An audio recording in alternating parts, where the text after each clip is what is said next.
Αγαπητές φοιτήτριες και αγαπητοί φοιτητές, σας καλωσορίζω στην 6η ενότητα του μαθήματος μας προγράμματος. Σήμερα περνάμε σε ένα από τα πιο συναρπαστικά και επίκαιρα κεφάλαια της σύγχρονης τεχνολογίας, την τεχνητή νοημοσύνη στην εκπαίδευση 1. Στην προηγούμενη ενότητα αναλύσαμε πώς συλλέγουμε και οπτικοποιούμε τα δεδομένα μέσω της αναλυτικής της μάθησης. Σήμερα θα κάνουμε το επόμενο μεγάλο βήμα. Θα εξερευνήσουμε πώς τα συστήματα αυτά παύουν να είναι απλοί παρατηρητές και μετατρέπονται σε ενεργούς συμπαραστάτες, μελετώντας τον ριζικό μετασχηματισμό της διδακτικής εμπειρίας μέσα από τα προσαρμοστικά και τα ευφυή συστήματα υποστήριξης. Ας ξεκινήσουμε ορίζοντας το επιστημονικό μας πεδίο. Η τεχνητή νοημοσύνη στην εκπαίδευση, διεθνώς γνωστή ως Artificial Intelligence in Education ή AIED, δεν είναι μια απλή τεχνική εφαρμογή, αλλά ένας αυτόνομος, βαθιά διεπιστημονικός κλάδος. Το αντικείμενο μελέτης της είναι ο σχεδιασμός και η υλοποίηση υπολογιστικών συστημάτων τα οποία έχουν την ικανότητα να προσομοιώνουν την ανθρώπινη νόηση και τη διδακτική πρακτική. Για να το επιτύχει αυτό, η AIED βρίσκεται στο σταυροδρόμι τριών μεγάλων επιστημών, της επιστήμης των υπολογιστών, της γνωσιακής ψυχολογίας και των επιστημών της αγωγής. Στόχος μας δεν είναι να φτιάξουμε έξυπνα προγράμματα γενικής χρήσης, αλλά συστήματα που κατανοούν πώς μαθαίνει ο άνθρωπος και πώς πρέπει να διδαχθεί. Υπάρχει μια κοινή παρανόηση ότι η προσπάθεια αυτοματοποίησης της διδασκαλίας ξεκίνησε με την έλευση των σύγχρονων υπολογιστών. Η αλήθεια είναι ότι οι ρίζες της βρίσκονται πολύ πιο πίσω, σε μια εποχή η οποία έθεσε τα θεμέλια για ό,τι βιώνουμε σήμερα. Ήδη από την περίοδο 1920 έως 1950, πρωτοπόροι όπως ο Σίντνι Πρέσι και αργότερα ο B.F. Skinner σχεδίασαν τις πρώτες φυσικές μηχανές διδασκαλίας. Βασισμένες στις αρχές του συμπεριφορισμού, αυτές οι πρώιμες συσκευές εισήγαγαν για πρώτη φορά έννοιες κλειδιά που θεωρούμε δεδομένες σήμερα. Τον εξατομικευμένο ρυθμό μελέτης, την ανάγκη για ενεργή συμμετοχή του μαθητή και την παροχή άμεσης ανατροφοδότησης. Προχωρώντας στις δεκαετίες του 1960 και 1970, περνάμε στην εποχή του Πλάτο, Programmed Logic for Automated Teaching Operations. Το Πλάτο αποτέλεσε το πρώτο γενικευμένο σύστημα ηλεκτρονικής μάθησης στον κόσμο.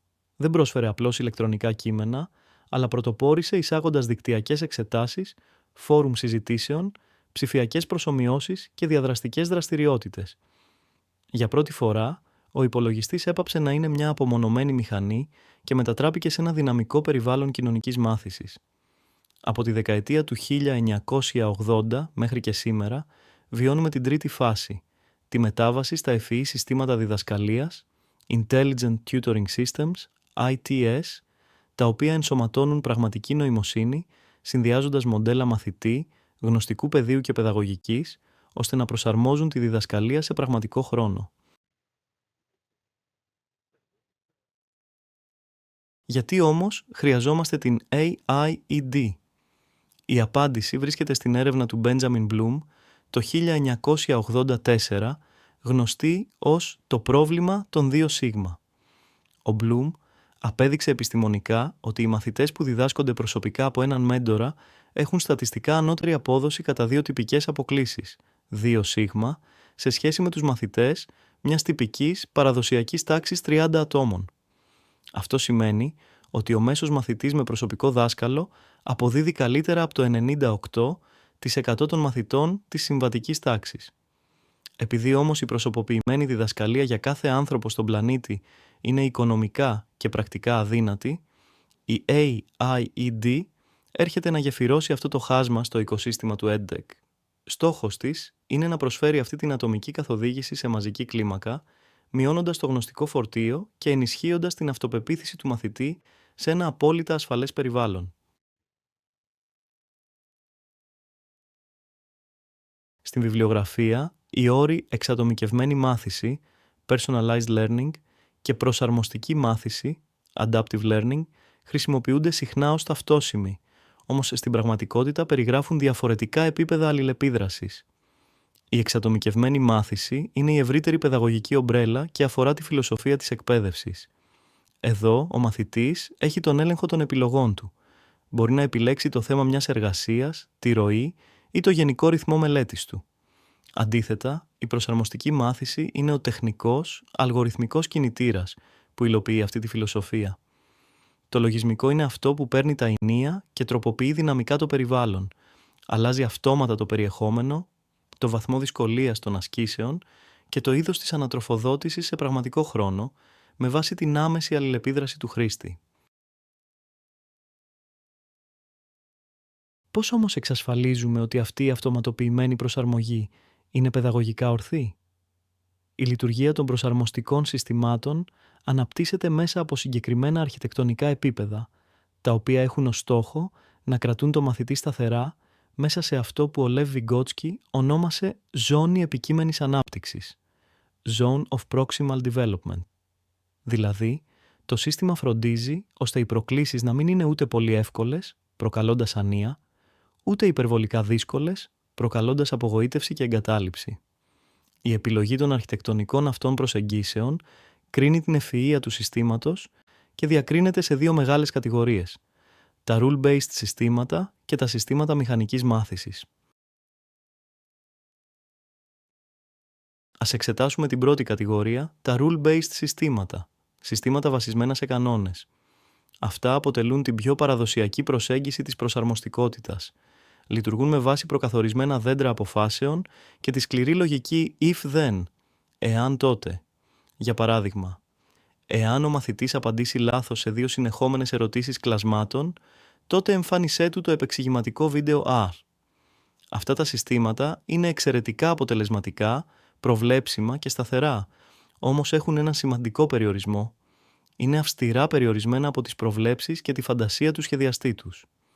Αν ο μαθητής παρουσιάσει ένα ιδιαίτερο γνωστικό μοτίβο που δεν έχει προβλεφθεί στους κανόνες, το σύστημα αδυνατεί να προσαρμοστεί.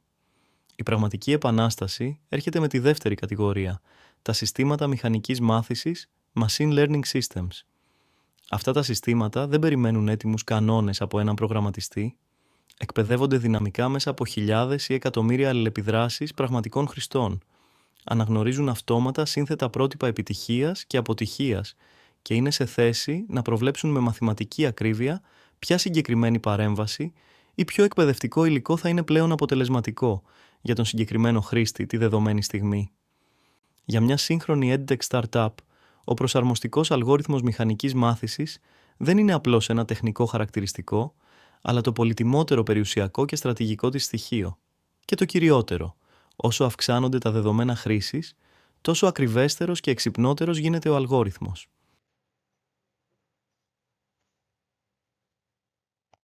Ανεβαίνοντας επίπεδο, συναντάμε τα ευφυή συστήματα διδασκαλίας, ITS. Τα ITS εισάγουν ένα πολύ βαθύτερο επίπεδο νοημοσύνης σε σχέση με τα απλά προσαρμοστικά συστήματα. Δεν περιορίζονται στον ρόλο ενός ψηφιακού βαθμολογητή που λέει απλώς σωστό ή λάθος. Τα ITS έχουν την ικανότητα να μοντελοποιούν την ίδια τη μαθησιακή διαδικασία. Η ειδοποιώς διαφορά τους έγκυται στο ότι παρέχουν αιτιολογημένη υποστήριξη. Αυτό σημαίνει ότι το σύστημα δεν υποδεικνύει απλώς το τελικό σφάλμα, αλλά αναλύει βήμα-βήμα τη συλλογιστική πορεία του μαθητή, εντοπίζει την ακριβή παρανόηση και του εξηγεί το γιατί πίσω από κάθε αποτυχία. Για να μπορέσει ένα ITS να λειτουργήσει με αυτή την ανθρώπινη διδακτική ευφυΐα, βασίζεται στην αρμονική αλληλεπίδραση 4 βασικών υποσυστημάτων. Μοντέλο γνωστικού πεδίου, Domain Model. Είναι ο πυρήνας και η βάση γνώσης του συστήματος. Περιλαμβάνει όλους τους κανόνες, τις έννοιες και τις λογικές σχέσεις του μαθήματος, καθιστώντας το σύστημα ειδικό στο πεδίο του, για παράδειγμα expert στα μαθηματικά. Μοντέλο μαθητή, Student Model. Το ζωντανό ψηφιακό αποτύπωμα του χρήστη. Καταγράφει σε πραγματικό χρόνο τις γνώσεις του, τις παρανοήσεις του, τα γνωστικά του κενά, αλλά και τη συναισθηματική του κατάσταση. Παιδαγωγικό μοντέλο, Pedagogical Model. Ο κεντρικός λήπτης αποφάσεων. Λειτουργεί ως ο δάσκαλος του συστήματος, αποφασίζοντας πότε πρέπει να παρέμβει, πότε να δώσει ένα hint, υπόδειξη, και πότε να επιτρέψει στον μαθητή να ανακαλύψει το λάθος του αυτόνομα. Μοντέλο διεπαφής, Interface Model. Ο διάβλος επικοινωνίας. Στα σύγχρονα συστήματα αξιοποιεί περιβάλλοντα φυσικής γλώσσας, Generative AI chatbots για τη διευκόλυνση του διαλόγου.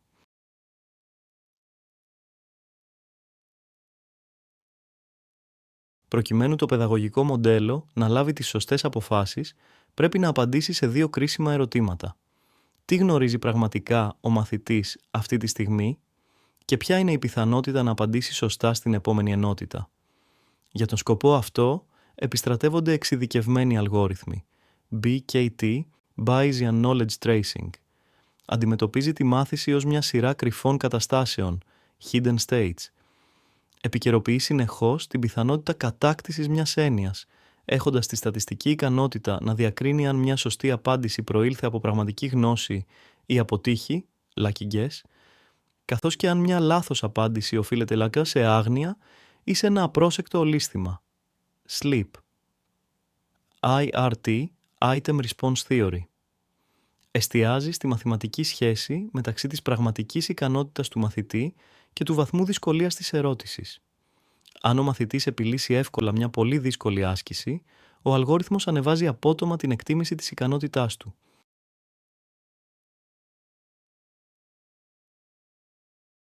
Η νοημοσύνη όμως δεν είναι μόνο γνωστική, είναι και συναισθηματική. Τα σύγχρονα ITS ενσωματώνουν τη συναισθηματική μοντελοποίηση, affective modeling. Το σύστημα είναι σε θέση να αναγνωρίσει την απογοήτευση, την απώλεια ενδιαφέροντος, τη σύγχυση ή την πλήρη εμπλοκή του μαθητή. Αυτό επιτυγχάνεται μέσω της ανάλυσης του χρόνου απόκρισης, των μοτίβων πληκτρολόγησης ή ακόμη και μέσω ανάλυσης των εκφράσεων του προσώπου με κάμερα. Σε μια τυπική τάξη, ένας έμπειρος δάσκαλος καταλαβαίνει από το βλέμμα ή το δισταγμό του μαθητή αν έχει κατανοήσει το μάθημα. Αυτοί οι αλγόριθμοι, BKT, ERT, affective, αποτελούν τα αισθητήρια όργανα, τα μάτια και τα αυτιά της AIED.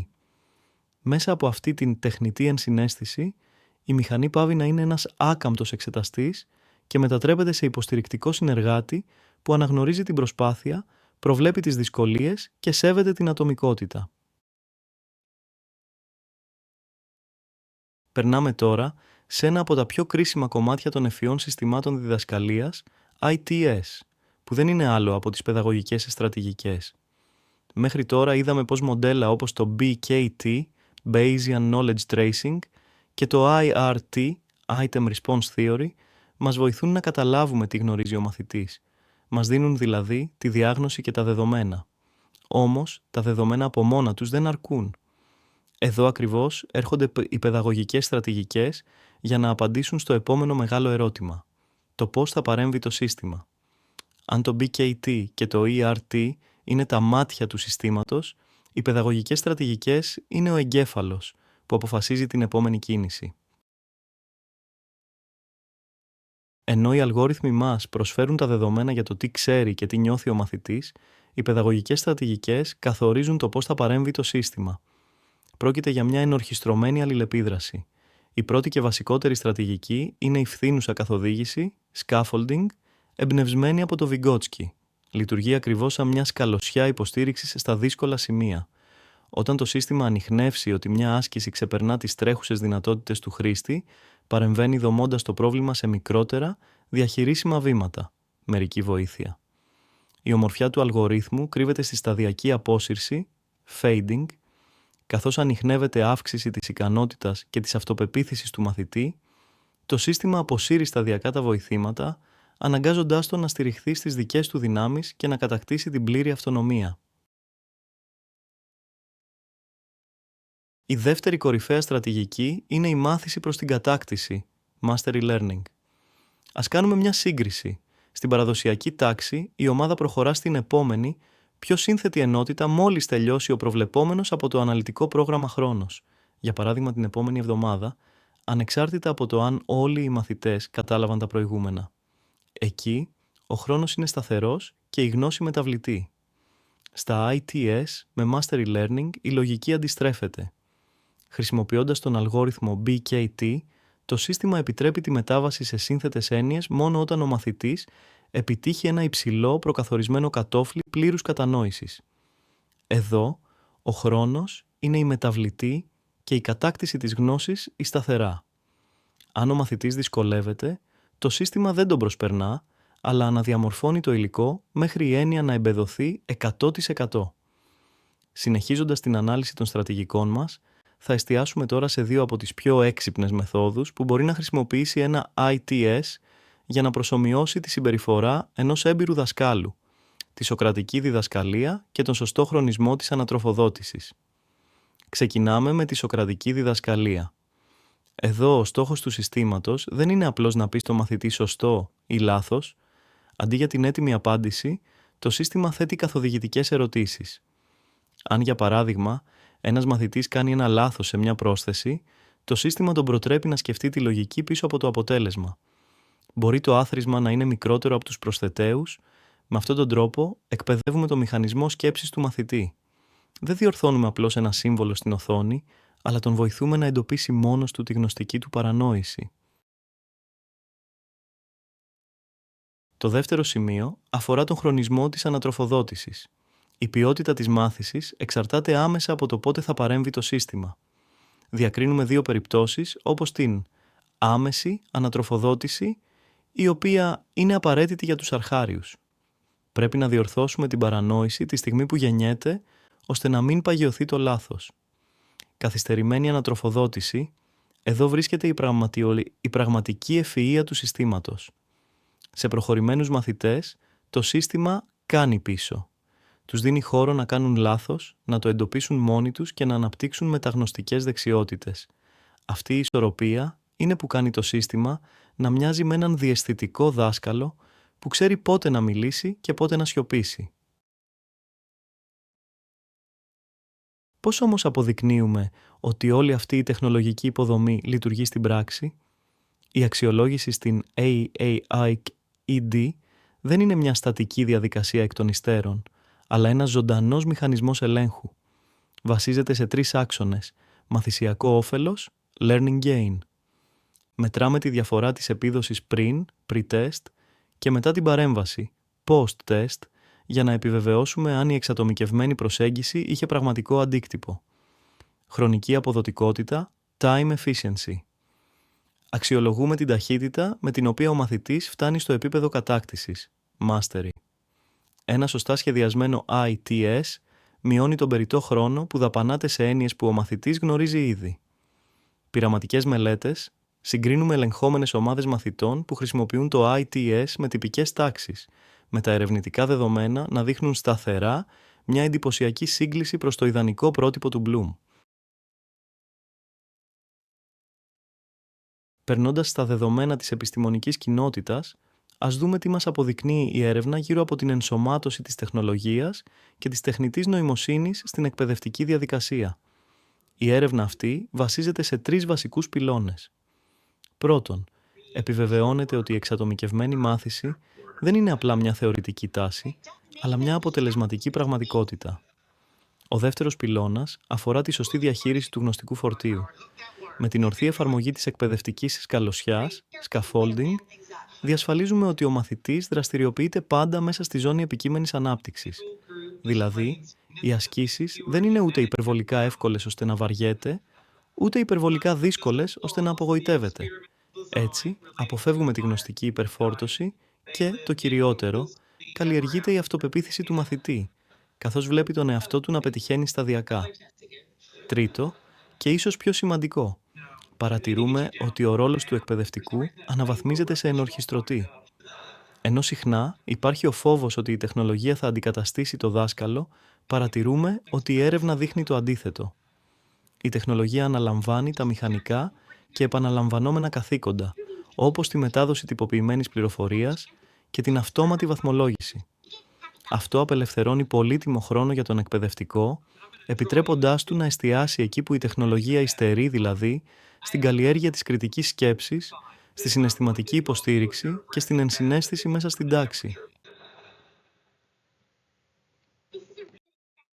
Εδώ βλέπουμε τη μεγάλη αλλαγή υποδείγματος. Ένα παραδοσιακό LMS πάβει πλέον να είναι ένα στατικό αποθετήριο, όπως για παράδειγμα μια απλή αποθήκη αρχείων, και PDF.